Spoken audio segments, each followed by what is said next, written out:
여러분이 매일 넣는 휘발유, 그 기름이 어디서 오는지 생각해 본 적 있으시죠? 중동입니다. 정확히는 호르무즈 해협이라는 좁디 좁은 바닷길을 통해서 옵니다. 한국이 쓰는 원유의 70%가 이 길 하나를 지나갑니다. 그런데 지금 이 길이 막혔습니다. 이란 전쟁이 터지면서 호르무즈 해협이 봉쇄됐고 한국행 유조선 26척이 페르시아만에 묶였습니다. 그중 17척이 원유를 실은 유조선이에요. 기름을 싣고도 못 오는 겁니다. 그래서 정부가 뭐라고 했느냐? 걱정하지 마십시오. 비축유가 208일치 있습니다. 208일, 약 7개월입니다. 7개월이면 충분하잖아요. 그렇게 생각하셨죠? 근데 미국의 싱크탱크시 SIS가 이 숫자를 뜯어봤습니다. 결론이 뭐냐? 정부 비축분만 따지면 34일, 거기서 IEA 긴급 방출분 2250만 배럴을 빼면요 26일, 고작 26일입니다. 208일이라더니 26일이었어요. 국민 5천만 명한테 7개월 버틸 수 있다고 해놓고 실제로는 한 달도 안 되는 양이었던 겁니다. 그리고 CSIS는 이렇게 결론 내렸습니다. 비전투국 가운데 한국만큼 큰 타격을 입은 나라는 없다. 대체 한국에서 무슨 일이 벌어지고 있는 걸까요? 오늘 끝까지 파헤쳐 드리겠습니다. 이야기를 제대로 이해하려면 시계를 올해 3월 초로 돌려야 합니다. 3월 3일 화요일, 미국이 이란을 공습했다는 소식이 전해지자마자 서울 여의도 증권계 공포가 퍼졌습니다. 코스피가 개장하자마자 수직 낙하를 시작했어요. 452포인트, 마이너스 7.24%. 코스피가 만들어진 지 43년 만에 가장 큰 하루 낙폭이었습니다. 쉽게 말하면 여러분이 주식에 1,000만 원을 넣어뒀다면 하루 만에 72만 원이 증발한 거예요. 점심 먹고 와보니까 월급의 3분의 1이 사라져 있는 겁니다. 외국인 투자자들이 먼저 도망쳤습니다. 코스피 상장 926개 종목 중에 842개가 하락했어요. 오른 종목은 고작 75개. 변동성 지수인 V코스피는 62.98까지 치솟으며 코로나 이후 최고치를 찍었습니다. 시장 전체가 패닉이었어요. 근데 주가만 빠진 게 아닙니다. 환율이 동시에 터졌어요. 원달러 환율이 1,521원을 찍으면서 17년 만에 최저치를 경신했습니다. 17년이면 2009년 글로벌 금융위기 때입니다. 그때만큼 원화가 약해졌다는 얘기예요. 여기서 이상한 게 하나 있습니다. 한국은 이란과 전쟁을 한 적이 없어요. 총 한 발 안 쐈습니다. 폭탄 하나 안 떨어뜨렸어요. 그런데 왜 전쟁 당사국도 아닌 한국 증시가 43년 만에 최악의 폭락을 겪은 걸까요? 답은 호르무즈 해협에 있습니다. 한국 원유 수입의 70%가 이 해협을 통과합니다. 전쟁 전에는 하루에 약 130척의 선박이 이 좁은 바닷길을 오갔어요. 그런데 이란이 봉쇄를 선언하면서 하루 통항 선박이 17척으로 뚝 떨어졌습니다. 10분의 1도 안 남은 겁니다.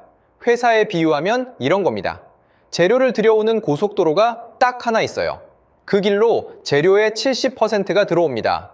그런데 어느 날 갑자기 그 도로를 누가 막아버린 거예요. 우회도로요? 있긴 한데 시간이 3배 걸리고 비용은 5배입니다. 공장은 멈출 수밖에 없어요. 이게 지금 한국에 벌어진 일입니다.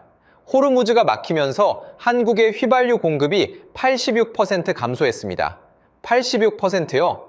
주요국 평균 감소율이 12%인데 한국은 그 7배를 맞은 겁니다. 경유도 72% 줄었어요.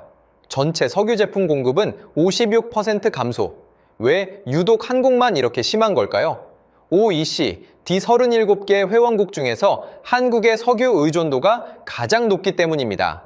경제활동 한 단위에 기름을 5.63배럴이나 쓰는 나라가 한국이에요. 쉽게 말하면 한국 경제는 기름으로 굴러가는 기계입니다. 기름이 끊기면 기계가 멈추는 거예요. 근데 여기서 더 이상한 게 있어요.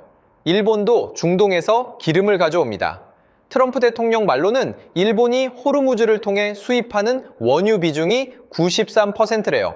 한국보다 높습니다. 그런데 일본은 왜 한국만큼 안 흔들렸을까요? 비축유 때문입니다.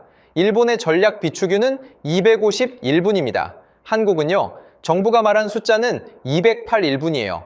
비슷해 보이죠? 근데 CSIS가 208일을 뜯어봤더니 완전히 다른 그림이 나온 겁니다. 208일이라는 숫자는 IEA 기준으로 순수 임량 대비 비축량을 계산한 겁니다. 쉽게 말하면 한국이 기름을 해외에서만 사다 쓰는 양으로 나눈 거예요. 근데 한국은 정유를 해서 수출도 합니다.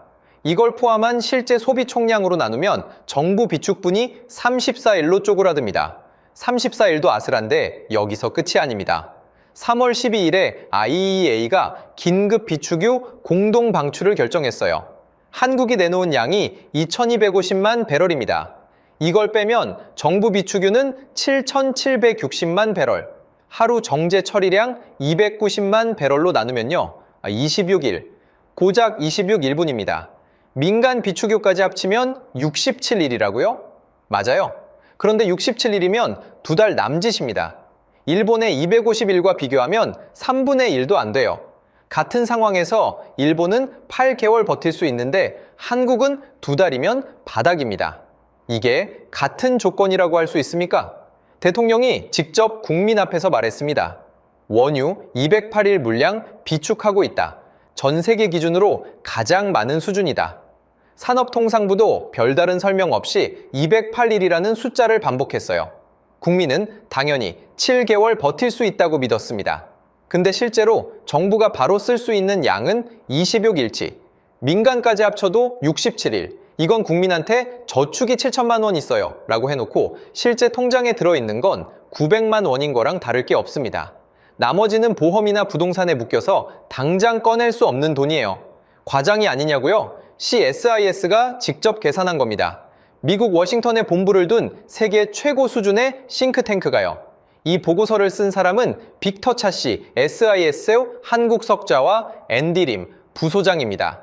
이 사람들이 한국의 비축유 구조를 낱낱이 뜯어본 거예요. 자, 여기서부터가 진짜입니다. 기름만 끊긴 게 아니에요. 한국 경제를 동시에 때리고 있는 게 네 방향에서 날아오고 있습니다. 이란 전쟁은 그중 하나일 뿐이에요. 나머지 세 발이 뭔지 지금부터 하나씩 보겠습니다. 두 번째 타격, 트럼프 관세입니다. 트럼프 대통령은 올해 4월 2일 본인이 해방의 날이라고 부른 그날 전 세계를 향해 상호 관세를 선언했습니다. 한국에 매긴 관세율이 25%. 이게 얼마나 심각한 건지 숫자로 보여드리겠습니다. 영국 옥스퍼드 이코노믹스가 분석한 결과입니다. 트럼프 관세가 각국지 DP에 미치는 직접 충격. 1위 베트남, 2위 캐나다, 3위 멕시코, 4위 스위스, 5위 태국, 그리고 6위가 한국입니다. 식료 관세율이 훨씬 높은 중국은 8위, 일본은 11위예요. 이게 뭘 뜻하느냐? 중국은 미국한테 관세를 더 많이 맞았는데 경제 충격은 한국이 더 크다는 겁니다. 왜 그러냐면 한국의 GDP 대비 대미 수출 의존도가 9.4%입니다. 중국은 2.5%, 인도는 2%예요. 한국이 미국에 기대고 있는 비중이 압도적으로 높은 거예요. 쉽게 말하면 이런 겁니다. 중국은 거래처가 100군데 있는데 그중 미국이 3군데예요. 3군데가 끊겨도 97군데가 남아요. 근데 한국은 거래처 100군데 중에 미국이 10군데입니다. 10군데가 한꺼번에 단가를 올려버리면 매출이 흔들리는 거예요. 그 결과가 이미 나오고 있습니다. 한국무역협회에 따르면 트럼프 관세 1년 만에 한국의 미국 수입시장 내 순위가 7위에서 10위로 밀렸어요. 현대차는 올 1분기 영업이익이 30.8% 급락했습니다. 관세 비용만 8,600억 원, 여기에 이란 전쟁으로 수요가 7.2% 줄었어요. 트럼프는 여기서 한술 더 뜹니다. 4월 2일 기자회견에서 이렇게 말했어요. 한국은 도움이 되지 않았다. 주한 미군까지 거론하면서요. 한국에 미군 5만 명을 주둔시키고 있는데 호르무즈 해협에 군함 하나 안 보냈다고 불만을 터뜨린 겁니다. 그리고 며칠 뒤 다시 한번 말합니다. 한국은 우리를 안 도와줬다. 이 발언의 의미를 아셔야 합니다. 트럼프는 동맹을 거래로 봅니다. 내가 군대를 보내줬으니 너도 뭔가를 내놔라. 안 내놓으면 대가를 치르게 해주마. 관세가 그 대가인 거예요. 근데 이게 한국 입장에서는 딜레마입니다. 이란과 손잡자니 트럼프가 관세 보복을 하겠다고 위협합니다. 트럼프 말을 듣자니 기름길이 막혀서 경제가 죽어갑니다. A를 하자니 위험하고 B를 하자니 더 위험한 거예요. 어느 쪽을 선택해도 한국만 손해입니다. CSIS도 이 딜레마를 정확히 짚었습니다. 한국이 이란과 직접 협상에 나서면 트럼프가 이를 부정적으로 해석해서 관세 인상으로 보복할 수 있다고 경고했어요. 반대로 트럼프의 알아서 해라 기조가 유지되면 통행료 협상의 여지는 있지만 한국 유조선 상당수가 사우디 미국 기업과 계약에 묶여 있어서 실효성이 제한적이라는 겁니다. 자, 그러면 세 번째 타격을 보겠습니다. 중국입니다. 한국 수출의 25%가 중국으로 갑니다. 4분의 1이에요. 근데 지금 중국 경제가 무너지고 있습니다. 부동산 빚더미의 소비는 얼어붙었고 시진핑은 경기 부양보다 통제에 집중하고 있어요. 중국 경제가 1%포인트 둔화하면 한국지 DP가 0.22% 감소한다는 분석이 있습니다. 숫자가 작아 보이죠? 근데 한국지 DP가 약 1,700조 원이에요. 0.22%면 3조 7,400억 원입니다. 이 돈이면 서울 지하철 9호선을 2개 더 지을 수 있어요. 그게 그냥 증발하는 겁니다. 근데 중국 경기 둔화가 단순히 수출만 줄이는 게 아닙니다. 중국인 관광객이 줄어요. 중국 자본이 빠져나가요. 강남 아파트 초급마에 쏟아진다는 뉴스 보셨죠? 중국인들이 전세금 들고 도망가고 있다는 거. 그게 바로 중국발 경기 둔화의 결과물입니다. 그리고 트럼프가 여기에 기름을 부었습니다. 이란에 무기를 공급하는 나라에 50% 관세를 매기겠다. 대상은 중국이에요. 근데 중국이 관세를 맞으면 중국 경제가 더 위축되고 중국 경제가 위축되면 한국 수출이 더 줄어듭니다. 남의 집에 불이 났는데 우리 집으로 불똥이 튀는 구조인 거예요. 네 번째 타격, 북한입니다. 올해 4월 북한이 미사일 7발을 동시에 발사했습니다. 이란 전쟁으로 전 세계가 중동만 바라보고 있을 때 그 틈을 노린 거예요. 미사일이 날아오자 외국인 투자자들이 또 도망갔습니다. 원달러 환율은 1521원까지 치솟았고 외국인 투자 자금이 급격하게 빠져나갔어요. 한국은 전쟁 한 번 안 했는데 전쟁의 공포만으로 돈이 빠지는 나라가 된 겁니다. 정리해 보겠습니다. 이란 전쟁으로 기름길이 막혔습니다. 트럼프 관세로 수출길이 좁아졌습니다. 중국 둔화로 최대 시장이 쪼그라들고 있습니다. 북한 도발로 투자자들이 도망가고 있습니다. 네 방향에서 동시에 한국만 막고 있는 겁니다. 이걸 그냥 우연으로 볼 수 있을까요? CSIS가 굳이 한국을 콕 집어 보고서를 낸 이유가 있습니다. 전쟁을 하지 않은 나라 중에서 한국이 유일하게 이 네 가지를 동시에 막고 있기 때문이에요. 전쟁 당사국보다 전쟁을 안 한 한국이 더 큰 피해를 보고 있는 아이러니. 여기서 결정타가 하나 더 날아옵니다. 헬륨입니다. 한국은 반도체 공정에 필수적인 헬륨의 64.7%를 카타르에서 수입합니다. 헬륨이 뭐 하는 물질이냐면 반도체 웨이퍼의 온도를 빠르게 조절하고 공정 중 초고진공 환경을 유지하는 데 쓰여요. 대체제가 없습니다. 이란이 카타르의 라스라판 시설을 공격하면서 헬륨 생산이 멈췄습니다. 가격은 일주일 만에 40% 급등했어요. 삼성전자와 SK하이닉스가 약 6개월치 재고를 갖고 있다고 하지만 공급이 장기간 끊기면 반도체까지 멈출 수 있는 겁니다. 반도체가 뭡니까? 한국 수출의 핵심입니다. 삼성전자 하이닉스가 안 돌아가면 한국 수출의 한 축이 무너지는 거예요. 기름도 끊기고 관세도 맞고 수출 시장도 쪼그라드는데 이제 반도체 원료까지 끊길 수 있다는 겁니다. 목이 졸리는데 팔까지 묶이는 상황이에요. 여기서 한번 정리하고 넘어갈게요. ECD가 올해 한국의 경제 성장률 전망치를 0.4%포인트 하향 조정했습니다. 주요 경제국 가운데 가장 큰 폭의 하향입니다. 물가 상승률 전망은 2.7%로 올렸어요. 성장은 꺾이는데 물가는 오르는 겁니다. 이걸 경제 용어로 스태그플레이션이라고 합니다. 쉽게 말하면 월급은 안 오르는데 물가만 치솟는 거예요. 경제는 멈춰 있는데 지출은 늘어나는 상황. 여러분의 통장 잔고가 매달 조금씩 줄어드는데 월급날이 와도 채워지지 않는 느낌. 그게 스태그플레이션입니다. 한국은행 총재도 인정했습니다. 스태그플레이션 가능성을 배제할 수 없다고요. 한국은행 총재가 이런 말을 공식적으로 하는 건 극히 이례적인 겁니다. 중앙은행 수장이 최악의 시나리오를 입에 올렸다는 건 그만큼 상황이 심각하다는 방증이에요.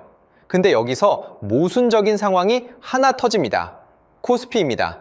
3월 3일에 43년 최대 폭락을 찍었던 그 코스피가요. 지금 사상 최고치를 경신하고 있습니다. 4월 23일 기준 6,475, 장중에 6,550까지 올랐어요. 이상하지 않습니까? 기름은 끊기고 환율은 1,500원대에 머물러 있고 물가는 폭등하고 성장률은 꺾이는데 주가만 역대 최고입니다. 이게 정상인가요? 회사가 적자인데 주가만 오르는 거랑 같은 겁니다. 이유가 뭐냐? 글로벌 유동성 때문이에요. 전 세계적으로 풀린 돈이 갈 곳을 찾다가 한국 증시에 들어온 겁니다. 실물 경제가 좋아서 오른 게 아니라 돈이 밀려들어서 오른 거예요. 근데 이 돈은 빠질 때도 한순간입니다. 들어올 때 빠르면 나갈 때는 더 빨라요. 이미 벌어진 일입니다. 3월에 외국인이 패닉셀을 하면서 코스피가 한 달 만에 19% 빠졌어요. 2008년 금융위기 이후 최대 월간 낙폭이었습니다. 외국인 자금은 공포에 가장 민감합니다. 이란 협상이 깨지거나 트럼프가 관세를 한 번 더 올리면 똑같은 일이 반복될 수 있어요. 진짜 주목해야 할 숫자는 따로 있습니다. 외화예금이 153억 달러 급감했어요. 돈이 한국에서 빠지고 있다는 신호입니다. 코스피가 사상 최고라서 괜찮다고요? 그건 열이 40도인데 기분이 좋다고 말하는 거랑 같습니다. 몸은 이미 타들어가고 있는 거예요. 그렇다면 앞으로 어떻게 되느냐? 이 상황이 나아질 가능성은 있는 걸까요? 아니면 더 나빠질 수밖에 없는 걸까요? 시나리오를 짚어보겠습니다. 그 전에 하나만 더 짚겠습니다. 트럼프가 4월 20일에 또 한 번 한국을 때렸습니다. 미 대법원이 상호 관세를 무효로 판결하자 트럼프는 같은 날 무역법 122조를 꺼내 전 세계에 새 관세 10%를 부과했어요. 하루 만에 15%로 올렸습니다. 122조는 미국 역사상 한 번도 사용된 적 없는 비상조항이에요. 시나리오 첫 번째, 이란과의 협상이 타결되는 경우입니다. 지금 파키스탄에서 미국과 이란의 2차 협상이 열리려 하고 있어요. 이란 외무장관이 파키스탄에 도착했지만 미국을 만나지 않겠다고 했습니다. 만약 협상이 극적으로 타결된다면요, 호르무즈 해협이 풀리고 유가가 안정되고 한국행 유조선 26척이 돌아옵니다. 코스피는 더 올라갈 거예요. 환율도 1,400원대로 내려올 수 있습니다. 한국 경제 입장에서는 가장 좋은 시나리오죠. 근데 이 시나리오에 함정이 있습니다. 이란 내부에서 강경파가 온건파를 밀어내고 실권을 장악했어요. 혁명수비대가 전면에 나서면서 미국과의 타협은 없다는 기류가 확산되고 있습니다. 협상 테이블에 앉기는 했지만 진짜 합의할 의지가 있느냐는 완전히 다른 문제예요. 이란 혁명수비대의 입장에서 생각해보세요. 이들은 이란 경제의 40%를 장악한 세력입니다. 전쟁이 길어지면 체제 결속이 강해지고 자기들의 권력이 더 공고해져요. 속으로는 이렇게 생각하고 있을 겁니다. 전쟁을 끝낼 이유가 없다. 시나리오 두 번째, 협상이 결렬되고 전쟁이 장기화하는 경우입니다. 이 시나리오가 현실이 되면 여러분 지갑에는 이런 일이 벌어집니다.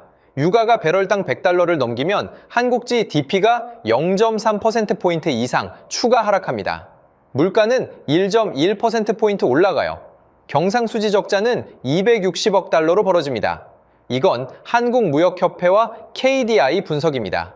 유가가 150달러까지 가면요, GDP 하락 0.8%포인트 이상, 물가 상승 2.9%포인트, 경상수지 적자 767억 달러, IMF가 최악의 시나리오로 한국 성장률 0%를 예상한 이유가 이겁니다.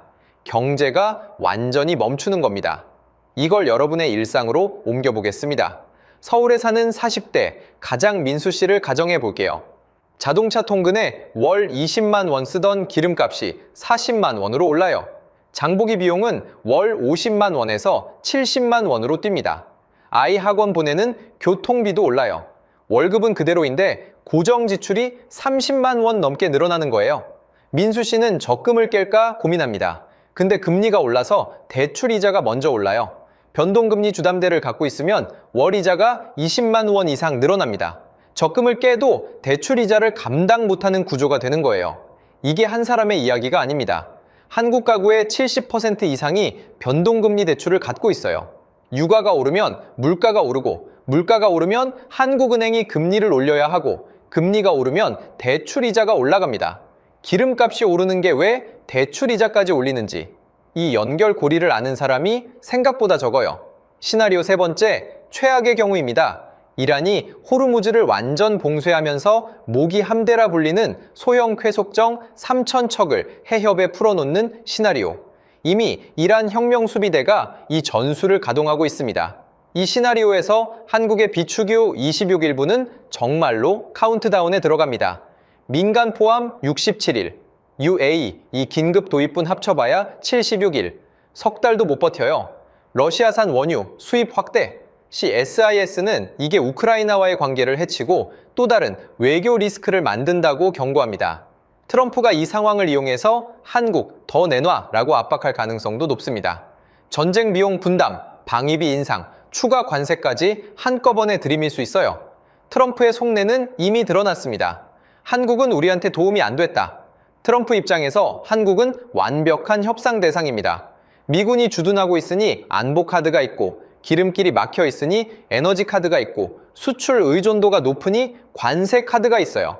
세 장의 카드를 다 쥐고 있는 거예요. 한국은 카드가 없습니다. 한국 정부는 어떻게 대응하고 있느냐? CSIS에 따르면 한국은 일본의 대응을 참고해서 정책 방향을 결정할 가능성이 큽니다. 쉽게 말하면 일본이 먼저 움직이면 따라가겠다는 거예요. 주도적으로 해법을 찾는 게 아니라 눈치를 보고 있는 겁니다. 이건 한국에서만 벌어지는 특수한 상황이 아닙니다. 호르무즈에 의존하는 나라는 다 타격을 받아요. 근데 한국이 유독 심한 이유는요. 에너지도 중동, 반도체 원료도 중동, 수출은 미국, 중국에 치우쳐 있고 안보는 미국에 의존하고 있기 때문이에요. 달걀을 한 바구니에 담아도 이렇게까지 담지는 않습니다. 경쟁국들은 어떤가 보겠습니다. 일본은 비축유 251의 원자력 비중 확대로 에너지 다각화를 이미 해놨어요. 대만은 헬륨을 카타르가 아닌 미국에서 주로 수입해서 이번 헬륨 대란에서 한국보다 훨씬 덜 흔들렸습니다. 한국만 준비가 안 돼 있었던 거예요. 한 번도 넘어진 적이 없어서 보험을 안 든 겁니다. 그리고 넘어졌습니다. 그것도 4번 동시에. 앞으로 전문가들은 유가가 연말까지 배럴당 90달러 이상을 유지할 것으로 보고 있어요. 봉쇄가 계속되면 117달러에서 최악의 경우 175달러까지 갈 수 있다는 전망도 나옵니다. 이건 한국 경제에 회복 시간을 주지 않겠다는 뜻입니다. 트럼프 관세 전쟁 1년 만에 한국지 DP 성장률이 1.5%에서 0.8%로 반토막이 났어요. 여기에 이란 전쟁, 중국 둔화, 북한 도발까지 겹치면 AMF가 예상한 0% 성장이 현실이 될 수 있습니다. 성장률 0%가 뭐냐? 경제가 1원도 안 크는 거예요. 숨은 쉬는데 자라지 않는 식물 같은 상태입니다. 여기서 좀 더 공정한 시각을 위해 반론을 짚어보겠습니다. 첫째, 비축유 208일은 거짓말이 아니라 IEA 공식 기준 아니냐? 충분히 일리가 있습니다. IEA가 정한 계산법이 그렇게 되어 있어요. 근데 놓치면 안 되는 게 있어요. IEA 기준은 평상시를 전제로 한 겁니다. 전쟁이 터지고 호르무즈가 막힌 비상 상황에서 평상시 기준으로 208일 있어요. 라고 말하는 건요. 집에 불이 났는데 화재보험 있으니까 괜찮아요. 라고 하는 거랑 같아요. 당장 불을 끌 소화기가 몇 개 있느냐가 중요한 거잖아요. 둘째, 코스피가 사상 최고인데 뭐가 문제냐? 맞아요. 숫자만 보면 그래요. 근데 코스피가 오르는 동안 환율은 1,500원대에 박혀 있고 외화예금은 153억 달러가 빠졌고 현대차 영업이익은 30% 떨어졌어요. 실물 경제와 주가가 정반대로 가고 있는 겁니다. 이런 괴리가 오래 갈 수 없다는 건 2008년이 증명했습니다. 셋째, 한국은 원래 위기 때마다 잘 극복해왔잖아. 과장이 아니냐고요? 1997년 IMF 때도, 2008년 금융위기 때도, 2020년 코로나 때도 한국은 살아남았습니다. 근데 그때와 지금은 결정적으로 다른 게 있어요. 그때는 위기가 한 방향에서 왔습니다. IMF는 외환, 금융위기는 금융, 코로나는 보건, 지금은요, 에너지, 무역, 외교, 안보 네 방향에서 동시에 오고 있어요. 소방관이 불 하나 끄는 건 할 수 있어요. 근데 사방에서 동시에 불이 나면 그건 차원이 다른 문제입니다. 한마디로 압축하면 이겁니다.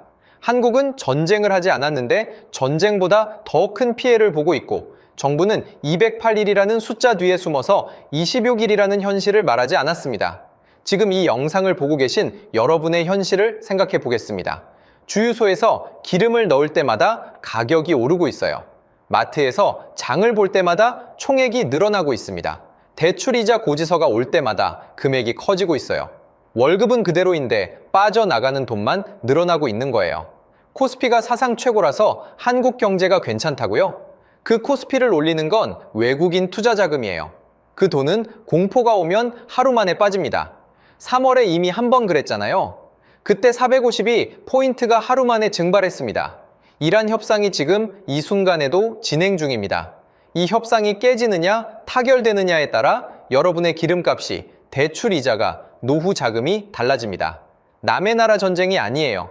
여러분, 통장 장에 직결되는 이야기입니다. 여러분은 어떻게 생각하시나요? 정부가 비축유 208일이라고 말한 것, 국민을 안심시키려 한 걸까요? 아니면 진실을 감추려 한 걸까요? 댓글로 남겨주세요. 아까 이야기한 민수 씨, 이 사람은 지금도 매일 아침채 기름을 넣고 출근합니다. 주유소 가격표를 볼 때마다 한숨이 나와요.